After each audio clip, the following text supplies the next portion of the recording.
እኔ አሁን ይኸውላ አካብር በነበረበት አሉና አሁን የኔ አይነቱ አሉ የአላህ ሰዎች እኮ ያኔ አንድ ደርሳቸው ላይ ስንት ሺህ ኸልቅ አልቅሶ ስንት ኪታብ ጽፈው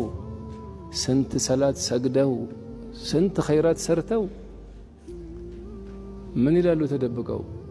ተማሪዎች ዱዓ ሲያረጉ ያ ረብ ይሉታል ብትቀጣኝ አሉት አኺራ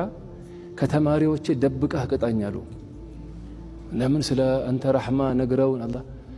ተማሪዎች በመጥፎ እንዳይጠረጥሩ እኮ ነው አላህ ይሁላ ስለ አላህ ረህማ ነግረውን ጀሃነም ገባ እንደ ከሌ እንዳይሉ ብትቀጣኝ ከተማሪዎች ደብቀህ ቀጣኝ አሉት አላህ አየሰው ማለት ጀነት ገብታችሁ ካጣችሁኝ አሉ ደሞ አንዱ ጀነት ገብታችሁ ካጣችሁኝ አሉ ነን ሰርተው እኮ እንዴ ምነግርህ እኮ የሰሩ ሰዎችን ቅሳ ነው የሰሩ ለሊት አልቅሰው ቀን ዒልም ቀርተው አቅርተው በኢባዳ ሳልፈው ሰላት ያለ ቀዳ ሰግደው እኮ እነሱ ነው ምነግርህ አሁን ጀነት ካጣችሁኝ አስታውሱኝ አሉ እዛ ስለ አንተ ረህማ ያስታውሰን ነበር ይሄ ሰው